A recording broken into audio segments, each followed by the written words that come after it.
Good afternoon dear. कल मैंने बताया था आपको कि जो है बैक्टीरिया क्या होता है, बैक्टीरिया का अल्ट्रा स्ट्रक्चर बताया था और टाइप ऑफ बैक्टीरिया बताया था। अब आज जो मैं अल्ट्रा स्ट्रक्चर जो है आपका बैक्टीरिया का वो पूरा एक्सप्लेन कर दूंगा टॉपिक वाइज की, मतलब जो अल्ट्रा स्ट्रक्चर में आपके ऑर्गन थे जैसे, और जो लेयर्स थी, कैप्सूल, आउटर लेयर, फिम्ब्री और पिली, और डीएनए, राइबोसोम्स और साइटोप्लाज्म, जो भी ये थे सबको एक एक करके मैं एक्सप्लेन कर दूंगा क्या होता है, कैसे होता है। ठीक है, तो ये देख लीजिए आपका पूरा ये अल्ट्रा स्ट्रक्चर आपको ये दिख रहा होगा। ये मैंने कल आपको दिखा दिया था, तो इसको आप देख के बढ़िया सा अपने नोटबुक में ड्रॉ कर लीजिएगा, क्योंकि स्ट्रक्चर अगर आपको पता होगा तो आप आगे कुछ कर पाएंगे। ठीक है, तो अब बात करते हैं एक्सटर्नल स्ट्रक्चर की। तो एक्सटर्नल स्ट्रक्चर में आपको दिखाया था सबसे पहले कैप्सूल्स होता है जो आउटर लेयर पे होता है। ठीक है, तो capsule, the bacteria capsule is very large structure of any bacteria. ठीक है, it is a polysaccharide layer that lie outside the cell envelope. जो ये कैप्सूल्स होता है, तो कैप्सूल क्या होता है? कैप्सूल जो सेल एनवलप होता है, जो सेल का कवर होता है, आउटर लेयर होती है, उसके ऊपर जो है पाया जाता है। ठीक है, बैक्टीरिया के ऊपर। ठीक, जो एनवलप होता है, जो आउटर लेयर होती है, जो आउटर मेम्ब्रेन होती है, उसके ऊपर पाया जाता है कैप्सूल।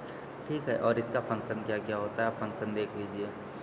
ठीक है, फंक्शन में आपका हो गया the capsule of bacteria enhance the ability of bacteria to cause disease.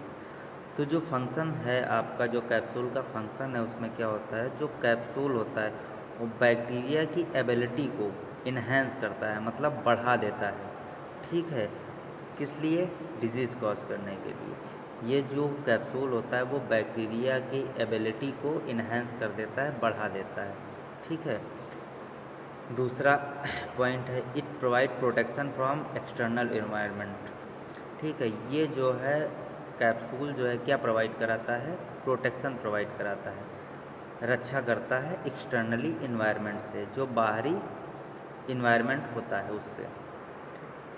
The capsule can protect cell from engulfment by eukaryotic cell such as macrophages. ठीक है, तो कैप्सूल्स क्या होते हैं? प्रोटेक्ट करता है सेल को, जो कि ताकि जो है ये मैक्रोफेज जो है इसको खा ना सके। तो ये जो कैप्सूल इससे भी प्रोटेक्ट करता है। ठीक है,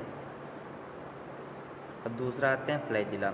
flagella are helical shaped structure which are composed of protein called flagellin. ठीक है, तो फ्लैजिला क्या होता है? फ्लैजिला जो होता है वो हेलिकल शेप्ड का स्ट्रक्चर होता है आपका, और ये जो है बना होता है, ये जो टोटली किस चीज़ का बना होता है? ये जो है आपका प्रोटीन से बना होता है। ठीक है, तो डिफिनेशन भी उसमें आपको इसीलिए लिख दी गई है। Flagella are helical shape structure which composed a protein called as फ्लैजिलन।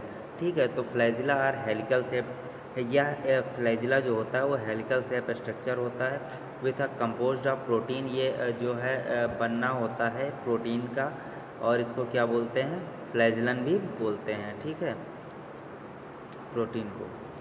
The flagellin involve a locomotion means it help the bacteria to move from one place to another place by the use of few electrons. Flagella involve होता है locomotion means ये help करता है bacteria की एक place से दूसरे place तक मूव करने के लिए। ये क्या करता है?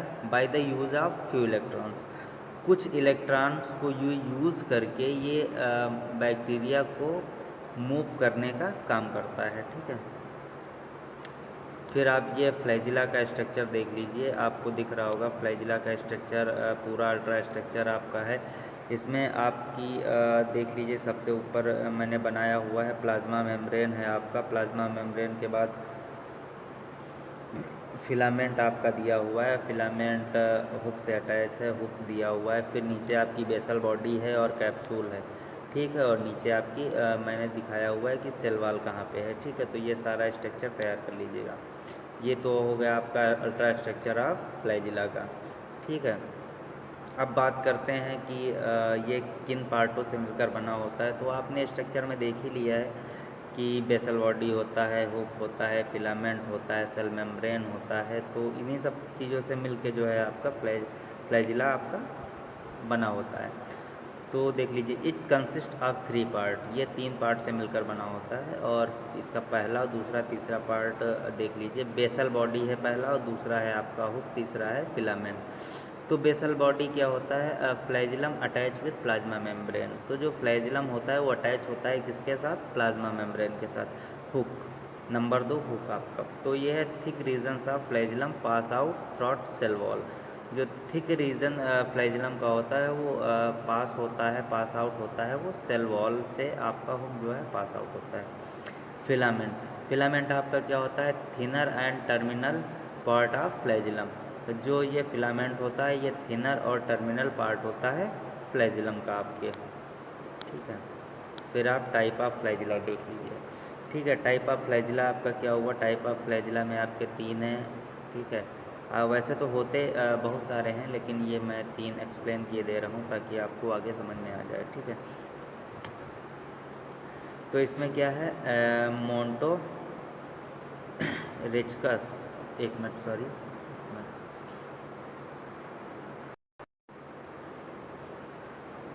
ये आपका पहला है मोनोट्राइकस, दूसरा है लेपोट्राइकस और तीसरा है एम्फीट्राइकस। ठीक है, तो मोनोट्राइकस में क्या है, वन इंड वन फ्लैजिला। ठीक है, तो ये स्ट्रक्चर में आपको दिखा हुआ है कि फ्लैजिला आपका बना हुआ है, फिगर आपका मोनोट्राइकस में आपका दिया हुआ है। सेकंड है लेपोट्राइकस, लेपोट्राइकस में वन इन मल्टीपल फ्लैजिला, इसमें जो क्या होते हैं, मल्टीपल फ्लैजिला होते हैं। ठीक है, और तीसरा क्या है, एम्फीट्राइकस, तो इसमें क्या होता है, बोथ इन मल्टीपल फ्लैजिला।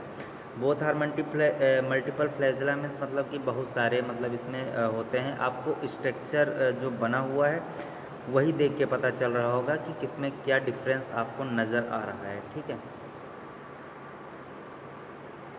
अब बात कर लेते हैं जो अल्ट्रा स्ट्रक्चर जो था बैक्टीरिया का, उसमें एक ये भी था फिम्बरी एंड पिली।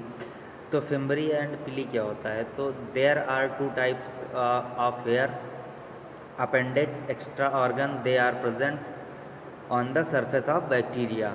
पिली इज लार्जर देन फिम्बरी।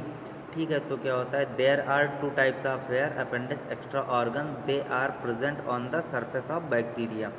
तो जो फिम्बरी और पिली होती है, तो फिम्बरी और पिली क्या होती हैं, ये आपके जो बैक्टीरिया होता है, बैक्टीरिया के अपर लेयर पे, मतलब जो आउटर लेयर होती है, आउटर लेयर पे आपका जो है ये फिम्बरी और पिली होती हैं।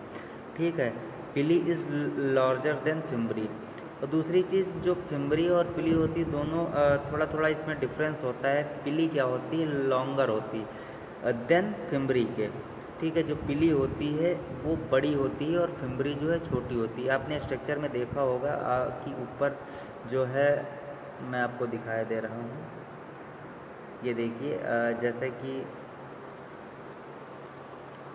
आपकी ये जैसे कि फिम्बरी हो गई छोटी है और ये आपकी पिली हो गई, ये आपकी बड़ी है। ठीक है, तो ये चीज़ होती है आपकी पिली और फिम्बरी।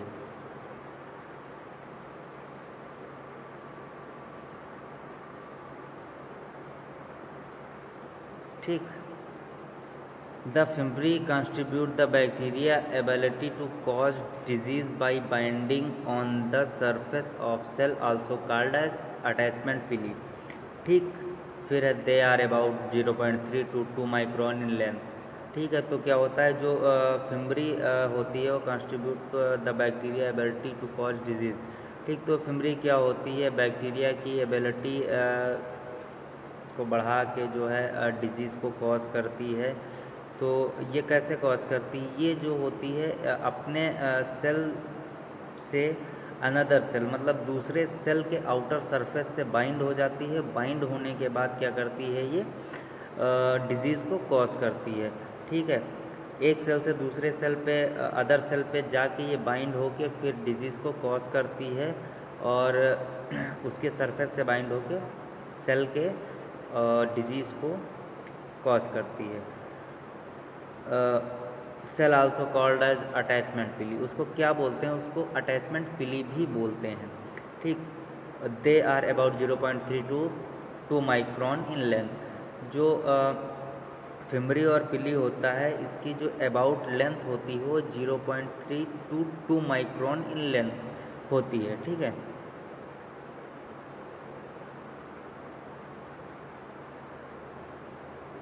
अब बात करते हैं सेल वॉल की। ठीक है, तो the cell envelope is composed of plasma membrane and cell wall. The bacteria cell wall is different from the cell wall of other organisms because they contain polysaccharide layer that provide the rigidity of bacteria cell wall. It is the main structural component of cell wall. ठीक है, तो क्या होता है, the cell envelope is composed by plasma membrane and cell wall। जो आपकी cell wall होती है वो किससे बनी होती है, प्लाज्मा मेम्ब्रेन और सेल वॉल से मिलकर बनी होती है आपकी ये सेल वॉल। ठीक है, तो मैं बता दूं, the bacteria cell wall is different from the cell wall. जो सेल बैक्टीरिया सेल वॉल होती हैं और अदर जो सेल वॉल होती हैं वो एक दूसरे से बिल्कुल ही अलग होती हैं, मतलब एकदम डिफरेंट होती हैं। ठीक है, जैसे कि आप यूकैरियोटिक ले लीजिए, प्रोकैरियोटिक जैसे सेल्स होती हैं वगैरह, तो ये चीज़ें थोड़ा डिफरेंट रहती हैं। सब बैक्टीरिया की जो सेल्स होंगी वो अलग होंगी, जो अदर सेल्स होंगी वो आपकी अलग होगी। ठीक है, तो अपोजिट मतलब डिफरेंट रहती हैं। ठीक है, और ये किससे, पेप्टाइड लेयर जो होती है इससे जो है बनी होती हैं। और जो ये क्या करता है, peptide layer that provide rigidity of bacteria cells. तो जो ये पेप्टाइड लेयर होती है तो ये क्या करती है, रेजिडिटी, रेजिडिटी मीन्स क्या होता है, रेजिडिटी मीन्स होता है खुरदरापन, जो खुरदरा टाइप का रहता है। तो ये बैक्टीरिया सेल वॉल पे मतलब ये लेयर बनाती है, हल्का हल्का खुरदरापन वाली चीज़ होती है। ठीक है, it is the main structural component of cell wall. ये जो है मेन स्ट्रक्चरल यूनिट या पार्ट होता है, कंपोनेंट होता है किसका, सेल वॉल का। ठीक, peptidoglycan layer also known as murein. जो पेप्टिडोग्लाइकैन जो लेयर होती है आल्सो नोन एज, इसको क्या बोलते हैं, इसको म्यूरिन भी बोलते हैं। ठीक है, टाइप ऑफ सेल वॉल। अब जैसे टाइप ऑफ सेल वॉल, आप सेल वॉल के टाइप्स क्या होते हैं, सेल वॉल के 2 टाइप्स होते हैं। एक तो ग्राम पॉजिटिव सेल वॉल होता है, दूसरा आपका ग्राम निगेटिव सेल वॉल होता है। ठीक है, तो ग्राम पॉजिटिव सेल वॉल क्या होता है देख लेते हैं। ग्राम पॉजिटिव जो सेल वॉल होता है, तो उसकी डिफिनेशन मैंने दी हुई है हल्का सा 2 line. Gram the cell wall और thick are compare to gram negative cell wall.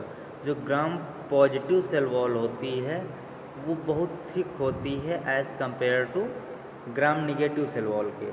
ठीक है, 95% पेप्टाइडोग्लाइकैन प्रेजेंट, इसमें 95% पेप्टाइडोग्लाइकैन प्रेजेंट होता है। ठीक है, अब नंबर 2 पे आते हैं, इसका जो है ग्राम निगेटिव सेल वॉल। तो जो ग्राम निगेटिव सेल वॉल होती है तो उसका भी देख लेते हैं। Gram negative cell wall thin as compare to gram positive cell wall. तो जो ग्राम निगेटिव सेल वॉल होती है वो थिन होती है compare to gram positive cell wall के। और ग्राम पॉजिटिव सेल वॉल क्या होता है, ग्राम पॉजिटिव सेल वॉल बहुत थिक होती है compare to gram negative cell wall के। ठीक, contain the layer peptidoglycan layer adjust to cytoplasmic membrane. ठीक है, फिर आपका आता है इंटरनल स्ट्रक्चर। जो है इंटरनल स्ट्रक्चर मतलब जो कि मेम्ब्रेन के अंदर होते हैं, उसमें क्या क्या होते हैं, तो ये देख लीजिए आप। The bacterial cell is surrounded by cell membrane which is primary mode of a double layer of phospholipid. ठीक है, एक सेल मेम्ब्रेन ये इंटरनल पार्ट है, इंटरनल स्ट्रक्चर। तो देख लीजिए, The bacteria cell is surrounded by a cell membrane which are primary made up the double layer of phospholipid. तो जो बैक्टीरियल सेल होती हैं वो सराउंडेड होती हैं किससे, सेल मेम्ब्रेन से, ठीक है, which the primary made of the double layer of phospholipid. और ये बनी किससे होती है, double layer of phospholipid, phospholipid की डबल लेयर से ये बनी होती हैं, ठीक है। अब बात करते हैं, it enclose the content of cell and act as a barrier to hold then, it is also known as plasma membrane. ये क्या करती हैं, it is enclose the content, तो जो आपके इंटरनल पार्ट्स होते हैं सेल के अंदर, तो उसको क्या करती हैं, लाइक अ बैरियर की तरह ये वर्क करती हैं, वो उनको एक स्थान पे बनाए रखती हैं, ठीक है। तो एक तरह से ये बैरियर का काम करती हैं और जो भी इसके अंदर कंटेंट होते हैं उसको क्या करती हैं, होल्ड किए रहती हैं। It also known as plasma membrane, इसे आप प्लाज्मा मेम्ब्रेन भी बोल सकते हैं, ठीक है। फिर आपका आता है cytoplasm. Cytoplasm it many be defined as a viscous substance made of the cytosols, a gel like substance which is present inside the cell, ठीक है। It is many defined as the viscous substance, ये क्या होता है, मतलब ये viscous substance होता है, as a gel like structure होता है जो कि साइटोसोल से आपका बना होता है, ठीक है। आपका साइटोप्लाज्म साइटोसोल से बना होता है और एक जेल लाइक सबस्टेंस होता है, ठीक है, which is present inside the cell, ये सेल के अंदर प्रेजेंट होता है, ठीक है। All the content of the cell including DNA of prokaryotic organism are present with the cytoplasm. Most of metabolic pathway occurs in cytoplasm. All the content of cell including, ठीक, जो भी content होते हैं including DNA पर prokaryotic organism and present within cytoplasm, जो भी cytoplasm के अंदर जो है present होते हैं वो सारे contents इसमें इंक्लूड होते हैं। Most of metabolic pathway occur in cytoplasm, में जो है मेटाबॉलिक पाथवे भी मतलब साइटोप्लाज्म में ही आपका होता है, ठीक है। अब बात कर लेते हैं राइबोसोम की। Ribosome bacteria ribosomes are generally composed of two sub units 50S and 30S।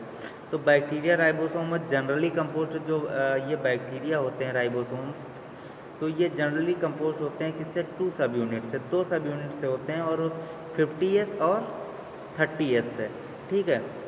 Help in protein synthesis involve, ये जो है प्रोटीन सिंथेसिस में हेल्पफुल रहते हैं, ठीक है।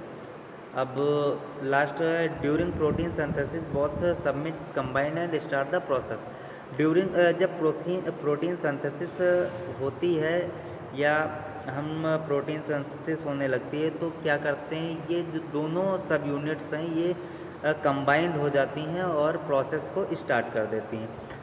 तो thank you students and best of luck.